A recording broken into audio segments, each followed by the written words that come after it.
My name is Michal. I'm a Mizrahi woman, a mother to a daughter who is a woman in her own right, a professor of constitutional law, and a member of the Israeli Law Professor Forum for Democracy. 2 years ago, I came to UC Berkeley to teach students about the constitutional law of Israel and about human and civil rights in Israel.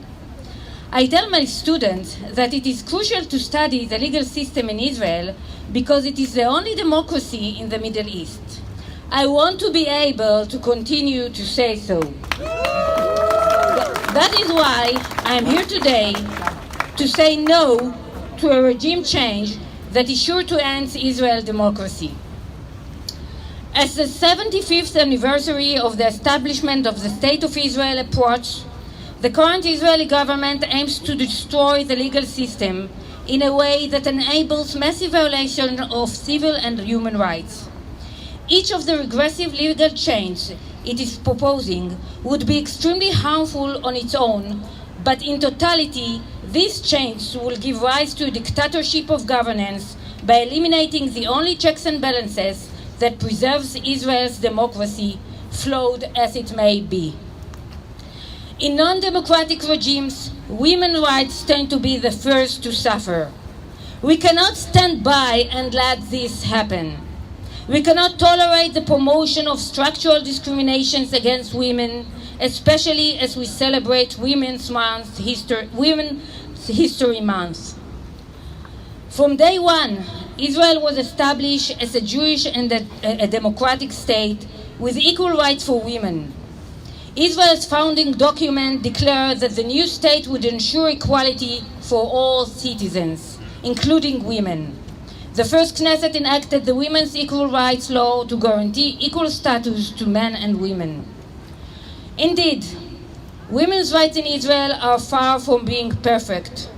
From exclusive jurisdiction of the rabbinical courts over marriage and divorce, to domestic violence against women, discrimination of women in the workplace, exclusion from the public sphere, and so on.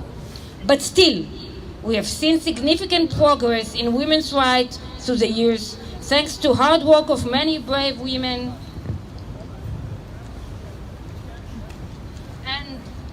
and the protection of the Supreme Court.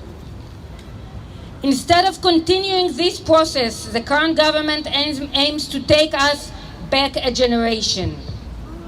A quick look at some of the current Israeli coalition's radical proposal for change is terrifying.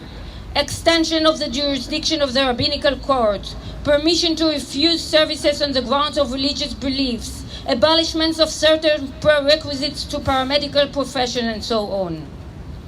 The judicial reform, under the pretext of trying to help underrepresented voices, is actually going to harm the most vulnerable communities, such as women whose husbands or partners will be able to get a license to hold a gun at home almost without restrictions. And if we are talking about going backward, this coalition has very few women, and it includes two parties that exclude women entirely. In all the government ministries, only one woman has been appointed as a director. We stand here to say no more to exclusion and no more to discrimination. There is no such thing as separate but equal. There is only equal. The Israeli Supreme Court has consistently protected the rights of the Israeli citizens. Throughout the decades, it upheld rights for all groups seeking judicial relief in a diverse society, whether they were marginalized communities, ethnic minorities, LGBTQ, women, or any other group. These groups all had reasonable expectation of a fair judicial review from the court when facing governmental mistreatments. Over the years, the Supreme Court has been headed by impressive Chief Justices. The current Chief Justice is the third woman to serve in this role. She and her formers have earned the position through excellence and seniority. The proposed so-called reform presents significant roadblocks for future deserving female candidates eliminating seniority in favor of governmental preference. We express our support for two brave women who stand now on the front line of the battle. Chief Justice Esther Hayut and Attorney General Gali Barab Miara.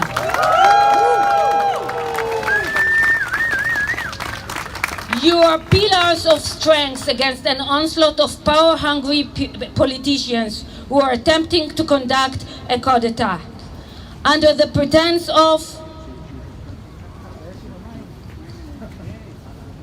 a reform. Stay strong and continue making your voices heard. You are shining examples of true leadership, showing us what we have always known. We are better off and safer under the watch of powerful, caring women. We need to make sure these women are not fighting alone. As it is too often the case, women are hesitant to speak out loudly and demand their position be heard. At this time, when the very foundations of Israel's democracy are under threat, we must stand up and fight for democracy while we still can. Because if we sit by idly, we may lose our fundamental right to do so. We have our solidarity, we have our collective force of power, and we also have amazing men as our allies. The machinery of power will never defeat the power of our human will. United, we stand up in the face of this oncoming storm, and we will prevail. We will defeat this imminent threat to Israel's democracy and take one more step towards true gender equity.